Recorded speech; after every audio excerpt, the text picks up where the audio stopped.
Welcome back again today. Today we're going to be talking about the Kingdom of Koya. The Kingdom of Koya existed from 1505 to 1896 in the northern region of Sierra Leone, with its capital at Cape Mount, which is now in the modern-day country of Liberia. After the fall of huge West African empires that spanned over what is now many countries in West Africa, many groups would migrate to the area that would become Sierra Leone and Liberia. Much is not known yet about the ancient life and the ancient ways in the area. The Limbas are the oldest ethnic group in Sierra Leone. Some would say they were the ancient people within this area. Over 600 years, different African tribes would settle in the lush virgin forest and beautiful mountains. These forests and mountains would protect them on one side, while the ocean did on the other. The Mandi-speaking people and other ethnic groups would establish themselves in the area. Portuguese sailors, notably in Freetown, marked the first European presence, leading to the increased trade via the barter system with locals. The British would enter the scene in 1672, establishing trade forts on the York Islands. The slave trade would then emerge, with humans becoming a major commodity for the British. Spices and gold were also of great interest to the British. The Portuguese would soon also try to establish trade in the area. Both parties would notice that one group was starting to emerge as the dominant group in the area. The Kingdom of Koya would be founded by the Timni ethnic group. The Timni would gain more wealth for trade with the Portuguese. The kingdom had a monarchy led by what was called a Bai or Obai, with sub-kingdoms governed by nobles known as Jabana.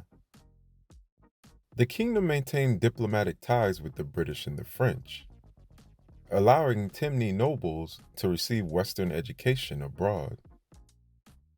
Koya engaged in trade with both Western powers and Islamic states to the north. Under Nimbanga, a treaty with the British in 1788 led to the establishment of a British colony in Sierra Leone.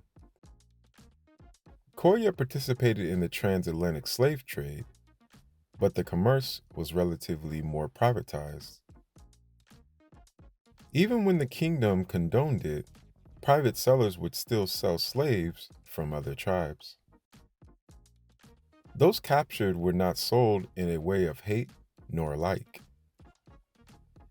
In the area, the SLC mark would trade for the highest currency. If the gun or cloth were marked with the guaranteed back SLC mark, they would sell for way more. It is documented that many private slave traders did not care to sell slaves if they didn't have to. Many accounts show that slavers would have rather traded guns, which sold for double the price, and they sold quicker. Cloths with the SLC mark would fetch just a little less. Here's an account from one British representative in 1793 writing to the Sierra Leone Company complaining. It has become practice with slave traders to bring out guns for trade marked SLC, for which they get a rapid sale and a double price in real nuns. The British representative also states that the traders tried to trade everything else but slaves until that was the last resort. The British representative goes on to say, "Their mouths were full of proposals to trade with us and plant cotton and coffee." Many Susu leaders in the kingdom condoned and launched a verbal attack against the slave traders, telling them this: "It is you slave traders who cause all of our palaveres. It is you who set the people in this country one against another. And what do you bring us for this? We have cloth of our own. If you were gone tomorrow, we should not be naked. If you were gone, we should not want but little guns and powder.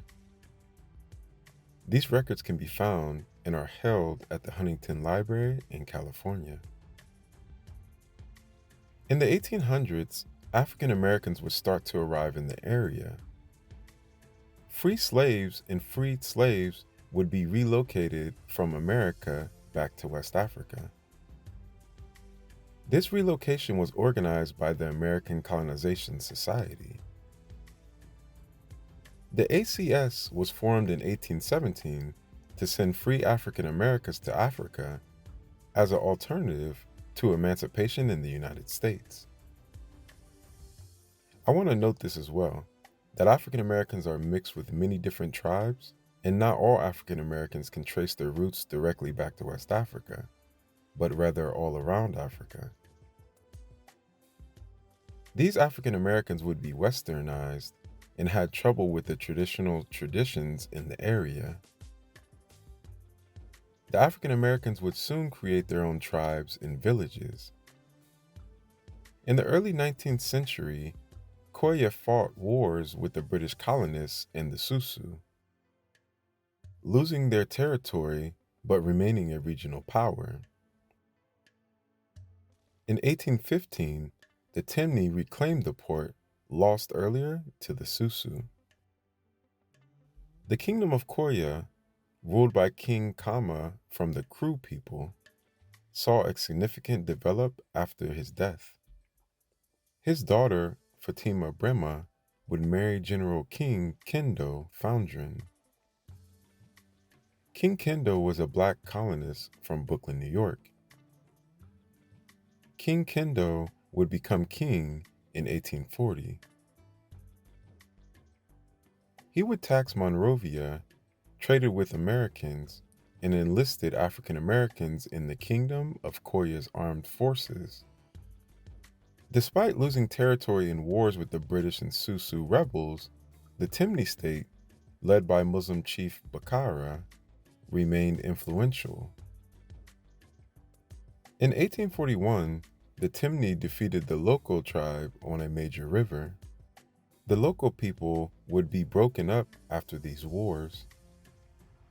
Liberia declared independence from the American Colonization Society on July 26, 1847. Despite early support from the United States, official recognition was only granted in December 1861. This was when Abraham Lincoln urged Congress to establish relations. The Americo-Liberians, which were Black American immigrants who dominated the native population, modeled Liberia's symbols and government after the United States. Despite being touted as a promised land for African Americans, the infant nation faced internal wars between tribes and African Americans. In 1848, King Kendo would collaborate with Joseph Roberts, an African American with ties to Liberia. The king would establish a republic named Liberia. Joseph Roberts would soon become its president, supported by King Kendo. In return, King Kendo would help police the state. King Kendo's grandson, Prince Kanta, later participated in the American Civil War. He would carry Liberian flags into the American Civil War. Him and other Liberians would also establish settlements on the U.S. East Coast. Part of these establishments would help to create the Gullah Geechee people of northern Florida, Georgia, North Carolina, and Southern Carolina in today's world.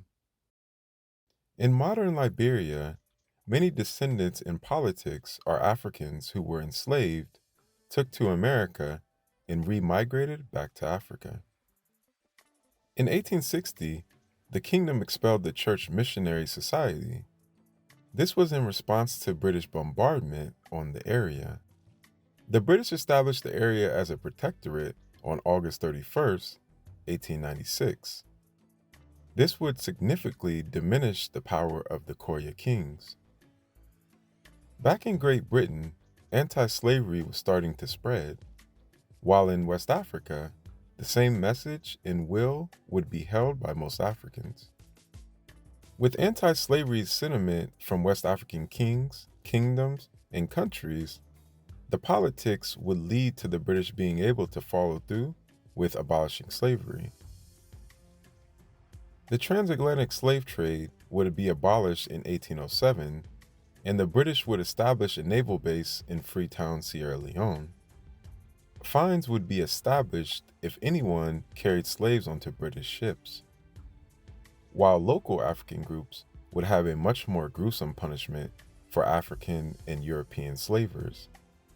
By 1855, Freetown had settled over 50,000 freed slaves, known as Creoles. English and Creole would become widely spoken, fostering a common language among different tribal groups. This is also why some people in West Africa can speak Creole or a certain type of Creole and possibly understand people in the Caribbean or in Southern America in the United States that speak a certain type of Creole as well.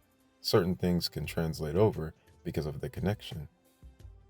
Despite intense but unsuccessful revolts by the Timni and Mindi in 1898, British rule persisted until 1961. The country would become a republic on April 19, 1971. Please like, turn on the bell notification so you get all my videos. Make sure that you click the top bell. It will give you 3 options. Make sure you click the top one so you will get all my videos. Please like so we can help with the algorithm with YouTube so we can get more videos like this. You can get more videos like this. And also add me on all social medias, which is African Network. Until next time, peace. One love.